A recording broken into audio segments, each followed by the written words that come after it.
ಮೈ ತುಂಬಾ ಬಟ್ಟೆ, ಹೊಟ್ಟೆ ತುಂಬಾ ಗಂಜಿ, ಕಣ್ಣ ತುಂಬಾ ನಿದ್ರೆ ಇದ್ದರೂ ಮನಸ್ಸಿನಲ್ಲಿ ಒಂದಿಷ್ಟು ಸಮಾಧಾನವಿರದಿರೆ ಬದುಕು ಬರಡಯ್ಯ. ಅವಳು ಸಾಮಾನ್ಯರಲ್ಲಿ ಸಾಮಾನ್ಯ ಯುವತಿ. ಬದುಕಿನಲ್ಲಿ ಅತ್ಯಂತ ಮಹತ್ವಾಕಾಂಕ್ಷೆಗಳೇನಿರದಿದ್ದರೂ ಇತರರಿಗೆ ತೊದರೆಯಾಗದೆ ಸ್ವಂತ ದುಡಿಮೆಯಿಂದ ಹೊಟ್ಟೆಬಟ್ಟೆಗೆ ತೊಂದರೆಯಾಗದಂತೆ ನೆಮ್ಮದಿಯ ಜೀವನ ನಡೆದರೆ ಸಾಕು ಎಂದು ಕನಸು ಕಂಡ ಯುವತಿ. ತಂದೆ ತಾಯಿಯರು ನೇರ ನಡೆ ನುಡಿಯವರಾದರೂ ಸ್ವಲ್ಪ ವಿಚಿತ್ರ ರೀತಿಯ ಜನ. ನಾವಿಬ್ಬರು ನಮಗಿಬ್ಬರು ಎನ್ನುವ ಕಾಲದಲ್ಲಿಯೂ ಸಾಲಾಗಿ 10 ಮಕ್ಕಳನ್ನು ಹಡೆದುದರಿಂದಲೋ ಏನೋ ಶಿಕ್ಷಣ ಕೊಡುವುದಷ್ಟೇ ನಮ್ಮ ಕರ್ತವ್ಯ ಎಂದುಕೊಂಡವರು. ಉಳಿದಂತೆ ಮಾನಸಿಕವಾಗಿ, ಬೌದ್ಧಿಕವಾಗಿ, ಸಾಮಾಜಿಕವಾಗಿ ಬದುಕು ಕಟ್ಟಿಕೊಳ್ಳುವುದು ಮಕ್ಕಳ ಕರ್ತವ್ಯ ಎಂದುಕೊಂಡವರು. ಮದುವೆಯಾಗುವುದೂ ಸೇರಿ. ಇದಿಷ್ಟು ಅವಳ ಹಿನ್ನೆಲೆಯಾಯಿತು. ಇಂತಹ ಹಿನ್ನೆಲೆಯಲ್ಲಿ ಬೆಳೆದ ಕಾದಂಬರಿಗೆ ತನ್ನಿಂದ ಯಾರಿಗೂ ತೊಂದರೆಯಾಗದಂತೆ ಬದುಕು ಕಟ್ಟಿಕೊಳ್ಳುವ ಛಲ. ಅದರಂತೆ ಅಪ್ಪ ಓದಿಸಿದಷ್ಟು ಓದಿ ಕಂಪನಿಯಲ್ಲಿ ಕೆಲಸ ಗಿಟ್ಟಿಸಿಕೊಳ್ಳಲು ಕೆಲಸವೊಂದು ಭದ್ರವಾಯಿತು. ಇನ್ನು ಸಾಂಸಾರಿಕ ಜೀವನ ಭದ್ರ ಬುನಾದಿ ಹಾಕಬೇಕು ಎಂದು ಮದುವೆಯ ತಯಾರಿಯಲ್ಲಿ ತೊಡಗಿದಳು. ದುಡ್ಡು ಕೂಡಿಸಿ ವರನು ಕಡೆಯವರು ಕೇಳಬಹುದಾದ ಚಿನ್ನ ಕೂಡಿಡತೊಡಗಿದಳು.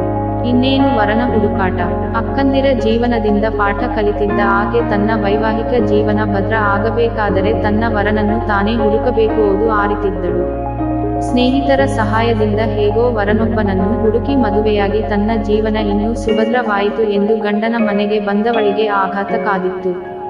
ಗಂಡ ಪರದೇಶದಲ್ಲಿ ಕೆಲಸ ಮಾಡುವವನು, 2 ವರ್ಷಕ್ಕೊಮ್ಮೆ ಬರುವವನು ಮದುವೆಯಾದ 2 ವಾರದಲ್ಲಿ ಪರದೇಶಕ್ಕೆ ಹೊರಟು ನಿಂತನು.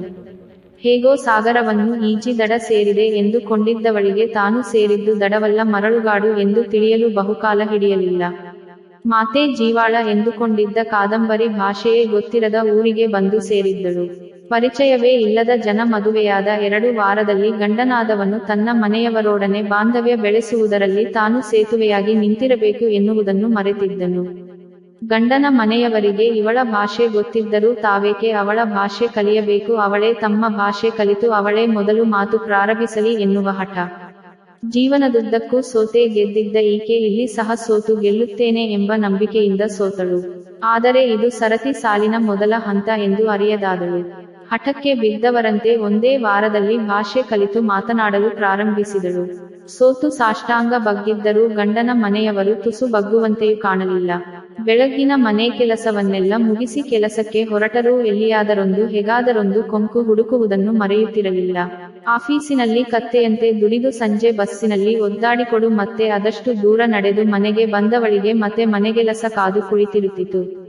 ರಾತ್ರಿ ಒಮ್ಮೆ ಚಾಪೆ ಸೇರಿ ಕಣ್ಮುಚ್ಚುವ ಎನ್ನುವಷ್ಟು ಜೀವ ದಣಿದಿರುತ್ತಿದ್ದರೂ ಮನಸ್ಸು ಮತ್ತೇನನ್ನೋ ಬಯಸುತ್ತಿತ್ತು.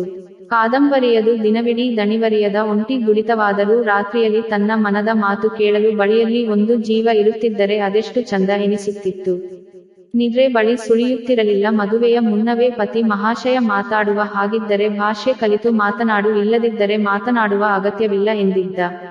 ಪತಿಯ ಬಳಿ ಮನದ ಭಾವನೆ ಬಿಚ್ಚಿಟ್ಟು ಮತ್ತೆ ಅಳುವ ವ್ಯರ್ಥ ಪ್ರಯತ್ನ ಬೇಡ ಎಂದು ಸುಮ್ಮನಿರುತ್ತಿದ್ದಳು. ರಾತ್ರಿಯಿಡೀ ಅತಿಂದಿತ್ತ ಹೊರಳಿ ದಿಂಬು ತೋಯಿಸಿ ಬೆಳಗು ಮಾಡಿದವಳಿಗೆ ಬೆಳಗಿನ ಮತ್ತದೇ ದುಡಿತ ಕಾದಿರುತ್ತಿತ್ತು. ಗಡಿಯಾರದ ಮುಳ್ಳಿನಂತೆ ಯಾಂತ್ರಿಕ ಜೀವನ ತನ್ನದಾಯಿತಲ್ಲ ಎಂದು ಮರುಗುತ್ತಿತ್ತು ಆ ಜೀವ. ತಿಂಗಳು ಉರುಳಿ ವರ್ಷಗಳು ಕಳೆದು ಬಂದ ಪತಿರಾಯ 1 ತಿಂಗಳ ನಂತರ ಮತ್ತೆ ಹೊರಟು ನಿಂತಿದ್ದ. ಅಷ್ಟರಲ್ಲಾಗಲೇ ಮನಸ್ಸು ಕಲ್ಲು ಮಾಡಿಕೊಂಡಿದ್ದ ಕಾದಂಬರಿಗೆ ಪತಿಯ ಆಗಮನ ಸಂತಸ ನೀಡಲಿಲ್ಲ, ಹಾಗೆ ಪತಿಯ ನಿರ್ಗಮನ ದುಃಖ ನೀಡಲಿಲ್ಲ. ಮನಸ್ಸು ಸ್ಥಿರವಾಗಿತ್ತು. ಹೊಟ್ಟೆಯಲ್ಲಿ ಜೀವ ರೂಪುಗೊಳ್ಳುತ್ತಿರುವುದು ಒಂದೇ ಬದಲಾವಣೆ ಎನ್ನಬಹುದು. ಬಸಿರ ಬಯಕೆ, ಮನದ ತುಡಿತ ಎಲ್ಲವನ್ನೂ ಮೆಟ್ಟಿನಿಂತು ನವಮಾಸ ತುಂಬಿ ಆಸ್ಪತ್ರೆಗೆ ಹೋದವಳಿಗೆ ಮತ್ತೆ ಜೊತೆಯಾಗಿದ್ದು ಅದೇ ಒಂಟಿತನ. ಜೊತೆ ನಿಂತಿದ್ದ ತಾಯಿಗೆ ವಯಸ್ಸಾಗಿ ಆರೋಗ್ಯ ಕೈಕೊಟ್ಟಿತ್ತು. ಅವರು ಬಂದು ಆಸ್ಪತ್ರೆಯಲ್ಲಿ ನಿಂತಿರುವುದೇ ದೊಡ್ಡ ವಿಷಯವಾಗಿತ್ತು. ಹಾಗಿರುವಾಗ ಅವರ ಬಳಿ ಕೆಲಸ ಮಾಡಿಸುವುದು ಸಾಧ್ಯವಾಗುತ್ತಿರಲಿಲ್ಲ.